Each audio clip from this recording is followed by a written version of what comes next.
ಸ್ನೇಹಿತರೆ ನಮಸ್ಕಾರ. ನಾನು ನಿಮ್ಮ ಪ್ರೀತಿಯ ಜನಸ್ನೇಹಿ ಯೋಗೇಶ್. ಮೊದಲನೇದಾಗಿ ಶ್ರೀ ಶನೇಶ್ವರ ಸ್ವಾಮಿಯವರ ಪಾದ ಸೇವೆ ಅಂದರೆ ನನ್ನ ಪುಣ್ಯ ಅಂತ ಭಾವಿಸ್ತೀನಿ. ಯಾಕೆ ಈ ಮಾತು ಹೇಳ್ತಾ ಇದ್ದೀನಿ ಅಂದರೆ, ಇದೇ ತಿಂಗಳು 16ನೇ ತಾರೀಕು 17ನೇ ತಾರೀಕು ನಮ್ಮ ಸೊಂಡೆಗುಪ್ಪ ಗ್ರಾಮದಲ್ಲಿ ಒಂದು ದೇವಲೋಕನೇ ಸೃಷ್ಟಿಯಾಗುತ್ತೆ ಅಂತಲೇ ಹೇಳ್ಬೋದು. ಕಾರಣ ಏನಪ್ಪ ಅಂತ ಹೇಳಿದ್ರೆ, ಪ್ರತಿ ವರ್ಷ ಕೂಡ ಜನಸ್ನೇಹಿ ನಿರಾಶ್ರಿತರ ಆಶ್ರಮದಲ್ಲಿರ್ತಕ್ಕಂಥ ದೇವ್ರ ಮಕ್ಕಳಿಗೆ ಒಳ್ಳೆಯದಾಗಬೇಕು, ಹಾಗೆ ರಸ್ತೆಯಲ್ಲಿ ಮಲಗುವಂತಹ ನಿರಾಶ್ರಿತರ ಸಂಖ್ಯೆ ಕಮ್ಮಿ ಆಗಬೇಕು ಅಂತೇಳಿ ಒಂದು ಜಾತ್ರಾ ಮಹೋತ್ಸವ ಕಾರ್ಯಕ್ರಮ ನಡೆಯುತ್ತೆ. ಅದರಲ್ಲೂ ಈ ವರ್ಷ ವಿಶೇಷವಾಗಿ ಶನಿವಾರ ಶನೇಶ್ವರ ಜಯಂತಿ ಇರುವಂಥ, ಅಂದರೆ 16ನೇ ತಾರೀಕು ಶನೇಶ್ವರ ಜಯಂತಿ ಇರೋ ಪ್ರಯುಕ್ತ ಒಂದು ಅದ್ಭುತವಾದಂತಹ ಕಾರ್ಯಕ್ರಮ, ಹೋಮ ಹವನಗಳಾಗಿರ್ಬೋದು, ವಿಭಿನ್ನ ಪೂಜಾ ಕಾರ್ಯಕ್ರಮಗಳಿರುತ್ತೆ. ಹಾಗೆ 17ನೇ ತಾರೀಕು ನಮ್ಮ ಸೊಂಡೆಗುಪ್ಪ ಗ್ರಾಮದ ರಾಜ ಬೀದಿಗಳಲ್ಲಿ ಸ್ವಾಮಿಯ ಮೆರವಣಿಗೆ, ಸಾಕಷ್ಟು ಜನ ಗಣ್ಯರ ಆಗಮನ, ಜೊತೆಗೆ ಚಲನಚಿತ್ರ ನಟ ನಟಿಯರ ಆಗಮನ, ಜೊತೆಗೆ ಸಾಕಷ್ಟು ಜನ ಜನಸ್ನೇಹಿ ಆಶ್ರಮದ ದೇವರ ಮಕ್ಕಳಿಗೆ ಸಪೋರ್ಟ್ ಮಾಡಿದಂಥ ವ್ಯಕ್ತಿಗಳ ಆಗಮನದಿಂದ ಈ ಭಗವಂತನ ಸೇವೆ ನಡೆಯುತ್ತೆ.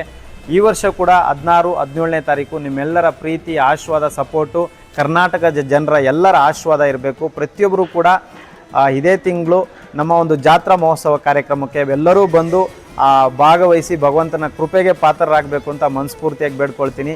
ಸೊ ಪ್ರತಿ ವರ್ಷ ಕೂಡ ವಿಶೇಷವಾಗಿ ಸಾವಿರಾರು ಜನಕ್ಕೆ ದಾಸೋಹ ನಡೆಯುವಂಥದ್ದಾಗಿರ್ಬೋದು, ಸ್ವಾಮಿಗೆ ವಿಶೇಷವಾದಂಥ ಪೂಜೆ ಆಗಿರ್ಬೋದು, ಸಾಕಷ್ಟು ಜನರನ್ನ ನೋಡಲಿಕ್ಕೆ ಮತ್ತು ದೇವ್ರ ಮಕ್ಕಳಿಗೆ ಒಂದು ಆಶೀರ್ವಾದ ಸಿಗಲಿ ಅನ್ನೋ ಕಾರಣಕ್ಕೆ ಮತ್ತು ಈ ವಿಡಿಯೋನ ಒಂದಷ್ಟು ಜನರಿಗೆ ಶೇರ್ ಮಾಡಿ, ಜೊತೆಗೆ ಭಗವಂತನ ಕೃಪೆಗೆ ಪಾತ್ರರಾಗಬೇಕು. ನೀವೆಲ್ಲರೂ ಬರ್ತೀರಾ ಅನ್ನೋ ನಿರೀಕ್ಷೆಯಲ್ಲಿ ನಾನು ಕೂಡ ಕಾಯ್ತಾ ಇರ್ತೀನಿ. ಎಲ್ರಿಗೂ ಒಳ್ಳೆಯದಾಗಲಿ, ಶನೇಶ್ವರ ಸ್ವಾಮಿಯವರ ಆಶೀರ್ವಾದ ಎಲ್ರಿಗೂ ಸಿಗಲಿ ಅಂತ ಮನಸ್ಫೂರ್ತಿಯಾಗಿ ಬೇಡ್ಕೊಳ್ತೀನಿ. ಪ್ರತಿದಿನದ ಅಪ್ಡೇಟ್ಗಳು ನೋಡ್ತಾನೆ ಇರ್ತೀರಾ ಅಂತ ಅಂದ್ಕೊಂಡಿದ್ದೀನಿ. ವಿಡಿಯೋಗಳನ್ನ ಆದಷ್ಟು ಶೇರ್ ಮಾಡಿ, ಎಲ್ರಿಗೂ ಒಳ್ಳೆಯದಾಗಲಿ. ನಾನು ನನ್ನ ಮನಸ್ಪೂರ್ವಕವಾಗಿ ಯಾವಾಗಲೂ ಒಬ್ಬರಿಗೆ ಒಳ್ಳೆಯದನ್ನೇ ಬಯಸುತ್ತೆ. I mean it.